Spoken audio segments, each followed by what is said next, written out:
Hello everyone. तो कैसे हैं आप लोग? आशा करता हूँ कि आप लोग अच्छे होंगे। बड़ों को मेरा सादर प्रणाम और छोटों को बहुत सारा प्यार और आशीर्वाद।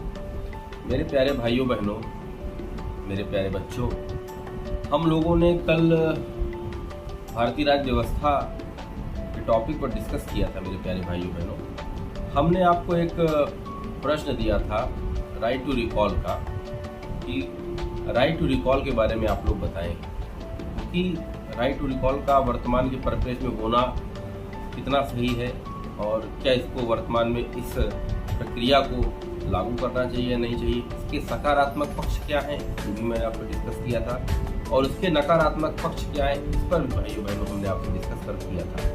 तो उसमें से बहुत सारे बच्चों के आंसर राइटिंग मेरे व्हाट्सएप नंबर 8299033374 पर आए। लगभग 25-26 बच्चों ने आंसर राइटिंग किए हैं, जिनमें से जिनकी जो कमियां थी उनको मैंने व्हाट्सएप पे ही बता दिया था कि आप लोगों में जो कमियां थी। कुछ बच्चों ने तो बहुत अच्छा लिखा है, जैसे एक लड़की है साक्षी गुप्ता, उसने बहुत अच्छी आंसर राइटिंग की है, और एक लड़की है प्रियंवदा शुक्ला, उसने बहुत अच्छी राइटिंग की है, और एक बिटिया है, उसका नाम है स्मृति सिंह।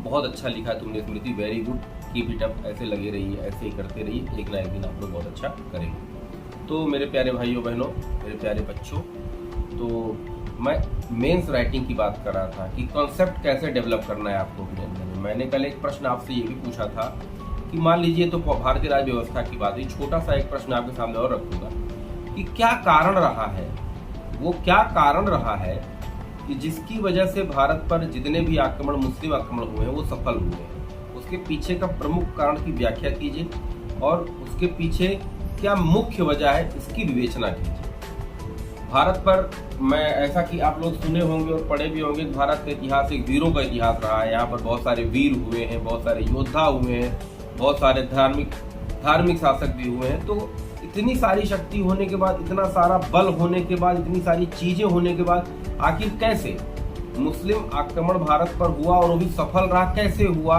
इसके बारे में विवेचना करना आज हम इस पर डिस्कस करेंगे, आज हम इस पर बात करेंगे। मेरे प्यारे भाइयों बहनों, मैंने आपको बताया है, और आज अगर नहीं बताया है तो मेरी पुरानी वीडियो में जाके देखिए, और आप समझिए कि भारतवर्ष का जो क्षेत्रफल आज वर्तमान में हमारे पास है, जिस पर हम लोग रह रहे हैं, वर्तमान समय से पहले प्राचीन इतिहास को अगर उठा के देखें, उसके भी पहले की बात करें, तो क्षेत्रफल में अगर सबसे बड़े देश भारत को कहा जाए तो कोई इसमें बड़ी बात नहीं होगी। क्षेत्रफल बहुत बड़ा था, बहुत सारे देश बाद में टूट के इससे अलग हुए हैं, अफगान, ईरान, चीन। मैं एक तरीके से कहूँ कि सप्त सैंधव प्रदेश पूरा भारत ही था, आर्यावर्त पूरा भारत ही था।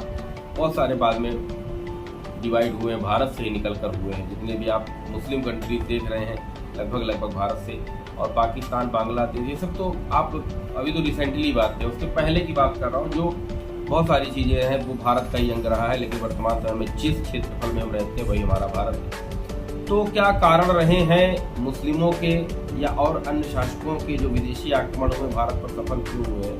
अगर इसके हम आर्थिक कारण पर चर्चा करें तो मुझे नहीं लगता, जो मेरा पर्सनल विचार यही है कि भारत के शासकों के पास कभी पैसे की कमी रही होगी या दलित थे हो, ऐसा मैं नहीं मानता हूँ। किसी शासक का पतन हुआ हो अगर, या किसी शासक के राज्य व्यवस्था का पतन हुआ हो, तो वहां पर आर्थिक कारण को मैं मान सकता हूँ, परंतु भारत गरीब था ये नहीं कहा जा सकता, भारत बहुत लाचार था ये भी नहीं कहा जा सकता। मेरे प्यारे भाइयों बहनों, अगर भारत गरीब होता या लाचार होता तो अंग्रेज भारत पर इतने दिनों तक क्यों रुकते? यहाँ से बहुत सारी चीजों को अपने देश ले जाते हैं, यहाँ से बहुत सारी संपत्ति को अपने देश में ले जाते हैं, उनका इकोनॉमिक सिस्टम मजबूत होता है। तो भारत की तो मैं ये नहीं, पर्सनली विचारधारा मेरी ये है कि भारत कहीं से गरीब कभी था नहीं और कभी से कहीं से लाचार था नहीं। तो अगर भारतीय शासकों के पास बल भी था, बुद्धि भी थी, विवेक भी था, सब कुछ था, उसके बाद क्या कारण रहा है कि मुस्लिम आक्रमण जितनी बार भारत पर हुए हैं वो भारत पर सफल कैसे हुए? उसके पीछे मुख्य कारण क्या रहा है? उसके पीछे अगर मैं देखूं तो मैंने आपको एक बार एक टर्म्स एंड कंडीशन समझाया था कि भारत के राजाओं में बाहुबल था, विद्या थी, धनवान थे, शासक थे, लेकिन इनके अंदर सबसे बड़ी बात थी आपसी अनेकता। ये आपस में ही एक दूसरे से इनका डिस्प्यूट चलता रहता था। तो मेरे प्यारे भाइयों बहनों, अगर हम और हमारा भाई, एग्जाम्पल समझिए, मैं और मेरा भाई यदि आपस में लड़ेंगे तो इसका फायदा हमारे पटीदार, रिश्तेदार और आस पड़ोस वाले जरूर उठाएंगे। ये तो आप भी जानते हैं कि घर में अगर लड़ाई हुई तो उसका मजा तो पूरा मोहल्ला लेगा ही लेगा। उसी प्रकार से मैं क्षेत्रीय भाषा का प्रयोग कर रहा हूँ मेरे प्यारे भाइयों बहनों, दैनिक भाषा का प्रयोग कर रहा हूँ, जिससे ये चीज आप समझिए कि क्या कारण रहे हैं कि भारत पर जितने भी आक्रमण हुए बाद में सफलतम रूप कैसे सफल हो गए। बहुत शक्तिशाली थे हम लोग, लेकिन उसके बाद भी आए और लूट फूट के चले कैसे। तो सीधा समाधान ये था मेरे प्यारे भाइयों बहनों कि हम लोग के पास पावर तो बहुत थी, हम लोग के साथों के पास शक्ति तो बहुत थी, धन बहुत था, पैसा बहुत थी, लेकिन इनके पास टेक्निक्स नहीं थी, तकनीकी का अभाव था। ये वही प्राचीन परंपरा से लड़ते थे। जैसे जो मंगोल होते थे, चंगेज होते थे, वो कैसे लड़ते थे आपको मालूम है? जैसे 50 घुड़सवार आगे, समझिएगा, खाका यहाँ बनाइए दिमाग में, 50 घुड़सवार आगे, फिर थोड़ा सा गैप देके, फिर 50 धनुषधर, फिर उसके पीछे गैप देके हाथी, फिर उसके पीछे गैप, ऐसे मतलब गैपिंग सिस्टम जिसको बोल सकते थे कबीलाई प्रणाली को लड़ते थे। मतलब एक साथ पूरी सेना को सजा कर एक साथ आक्रमण नहीं करते थे वो। पहली बात, उनकी तकनीकी एकदम नई थी, टेक्निक्स नहीं थी। 20 सिपाही आगे खड़े कर दिए, बीच में उन्होंने गड्ढा कर दिया, उसके ऊपर सरपत से ढक दिया काफी दूर तक। तो जब आगे की सेना ने आक्रमण किया, 20 सिपाही इधर उधर तितर बितर हो गए, सारी सेना गड्ढे में आ गई, तो आधी सेना तो गड्ढे में जाके मर जाती थी। प्लस टेक्निक्स उनकी नहीं थी, लड़ने की पद्धति नहीं थी, जो हथियार थे वो हल्के होते थे, टेक्निक्स अच्छी थी। तो पहला कारण था आपसी अनेकता, आपस में आप राजा यहाँ की जो आपस में ही लड़ा करते थे, पहला कारण, प्रमुख कारण था। ये कभी भी मिलकर बाहरी शक्तियों का सामना करने का प्रयास नहीं करते थे, आपसी रंजिश इन लोगों में हुआ करती। दूसरा कारण, तकनीकी नहीं थी इन लोगों के पास। तीसरा कारण, ये लोग धर्म,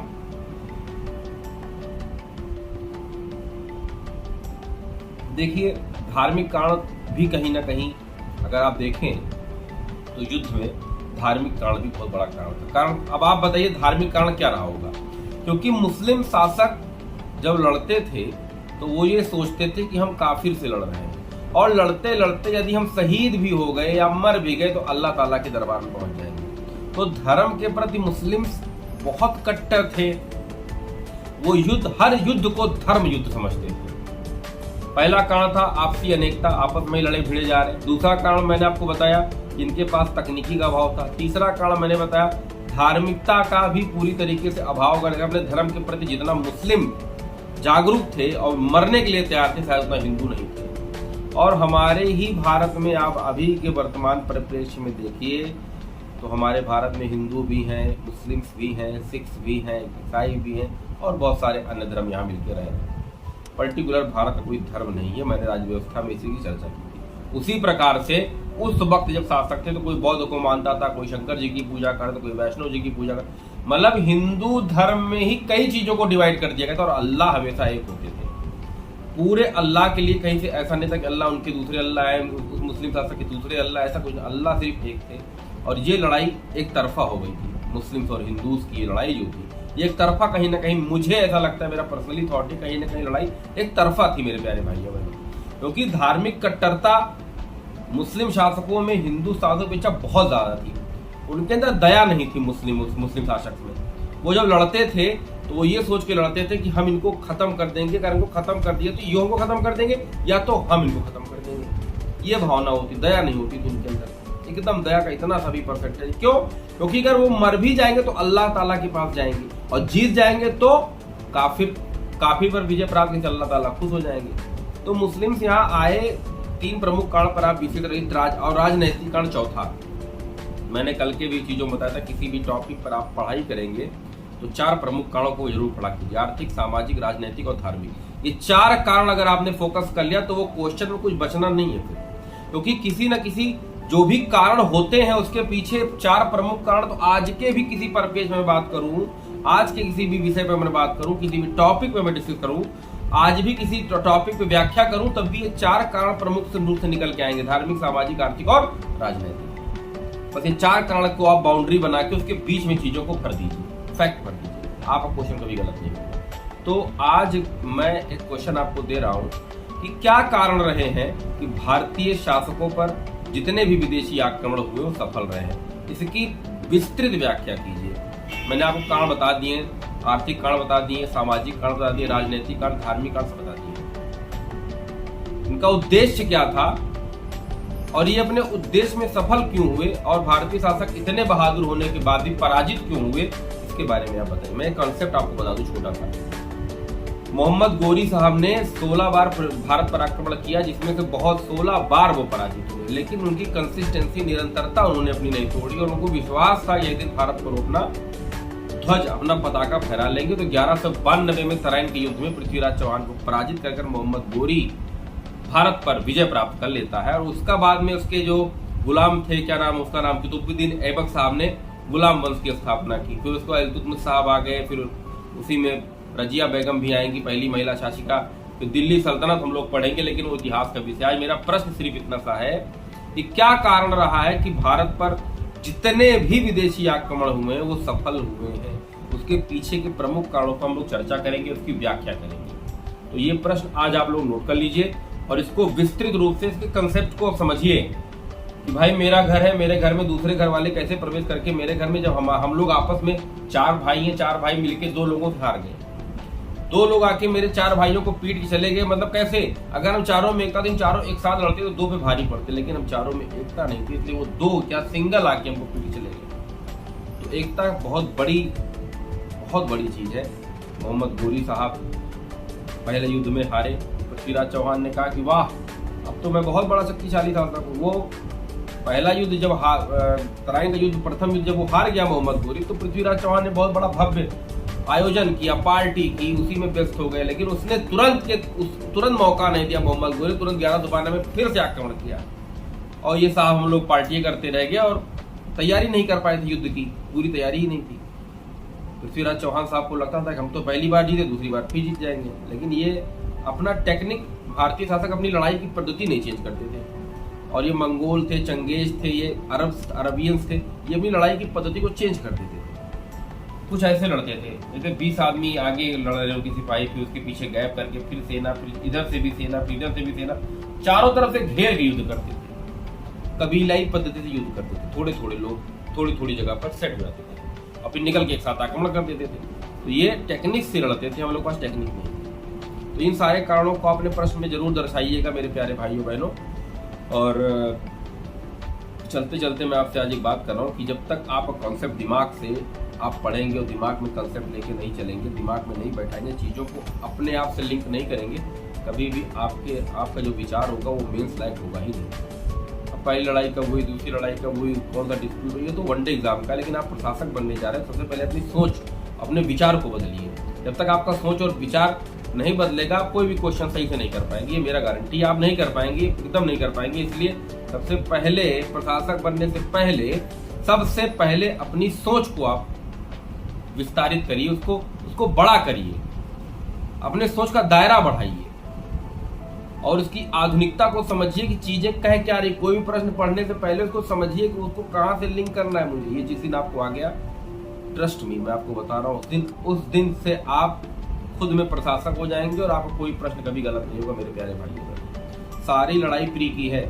मेंस तो हम लोग अगर हमारा विचार अच्छा है, हमारे कंसेप्ट अच्छे हैं, तो मेंस में कोई को फेल नहीं करेगा। मेन प्रॉब्लम होती है प्री एग्जाम में। प्री को क्यों? क्योंकि प्री में कहीं से कुछ भी पूछ ले रहा है, इसलिए ज्यादा विस्तार करने के लिए प्री को बहुत ज्यादा फोकस करके पढ़ना है। मेंस बाद में नहीं पढ़ना है, pre come to mains. Mains की तैयारी प्री के साथ साथ चलती रहती है, क्योंकि प्री निकलने के बाद मेंस के लिए बहुत ज्यादा टाइम नहीं मिलता है। इसलिए अभी से, इसी वक्त से आप अपने विचारों को बदलने का प्रयास करिए और एक प्रशासक की तरह सोचिए, एक शासक की तरह सोचिए मेरे प्यारे भाइयों बहनों। और आज का दिन तो मुझे लगता है कि बड़ा खूबसूरत सा रहा। पूरी रात बारिश, झमाझम, एकदम मस्त, मजा आ गया। और आज हर दिन की अपेक्षा आज का जो माहौल है वो थोड़ा ठंडा है। और आशा करता हूँ कि आप लोग भी घर पे बैठ के आराम से, मम्मी पकौड़ी बना रही होगी, भाभी होंगी वो पकौड़ी बना रही होगी, बहन होगी वो कुछ बना रही होगी, और अच्छी अच्छी चीज़ों को आप सेवन कर रहे होंगे और अच्छी अच्छी चीज़ों को आप खा रहे होंगे, पी रहे होंगे, लेकिन अपनी किताब को भी साथ में पढ़ रहे होंगे। ऐसे मेरी आशा है कि आप लोग जहाँ भी होंगे खुश होंगे, मस्त होंगे, व्यस्त होंगे मेरे प्यारे भाइयों बहनों। और मैं कोई ईश्वर नहीं हूँ कि मैं जो पढ़ाऊँगा उसके अंदर से चीज़ें आएंगी। मैं केवल 10 मिनट आपके सामने आता हूँ, आपके दिमाग के साथ खेलता हूँ, आपके दिमाग को जगाने का एक प्रयास करता हूँ, आपके दिमाग को व्याख्यायित करने का प्रयास करता हूँ। मेरा हमेशा समर्थन यही रहा है कि आप लोग जहाँ भी रहिए, जहाँ भी मुझे देख रहे हैं, किसी एक का भी अगर मेरी वजह से भला हो जा रहा है या कोई एक बच्चा भी मेरे से जग रहा है, पढ़ाई कर रहा है, ये मेरे लिए बहुत बड़ी बात होगी। मेरे प्यारे भाइयों बहनों, मैं खुद एक विद्यार्थी हूँ, मैं कोई शिक्षक या मैं कोई राजनेता या कोई सामाजिक कार्यकर्ता नहीं हूँ मेरे प्यारे भाइयों बहनों। बस आप लोगों के साथ जुड़कर एक नए इतिहास को लिखने का एक प्रयास कर रहा हूँ। यदि आप लोगों का आशीर्वाद और सहयोग रहा, बड़ों का प्यार रहा, छोटों का प्यार रहा, तो एक दिन जरूर हम लोग कुछ अच्छा करेंगे, ऐसा मेरा मानना है। तो बारिश का अच्छा दिन है मेरे प्यारे भाइयों बहनों, थोड़ा सा बाहर निकलिए, भीगिए उगिए, लेकिन घर में रह के भीगिए। पता लगा ये नहीं बाइक लेके आप निकल गए रोड पर, दुर्घटना भी हो सकती है। सड़कें बहुत अच्छी नहीं है अभी उत्तर प्रदेश में, बहुत सारे जिलों की सड़कें अच्छी नहीं है, तो दुर्घटना हो सकती है। इससे मेरे प्यारे भाइयों मेरे घर में रहिए, खिड़की खोल के मौसम का लुत्फ लीजिए। बहुत मन करा छत पे जाके थोड़ा भीग लीजिए, भाई मेरे साथ एंजॉय कर लीजिए, और ज़्यादा एंजॉय पढ़ाई के साथ करिए, क्योंकि पढ़ाई के साथ एंजॉय जिस दिन आपको आ गया, उस दिन आपको सफलता से भी रोक नहीं सकता। तो मेरे प्यारे भाइयों बहनों, इसी शब्दों के साथ मैं प्रेम पांडे आज का ये अंक यहीं समाप्त कर रहा हूँ। जय हिंद, जय भारत।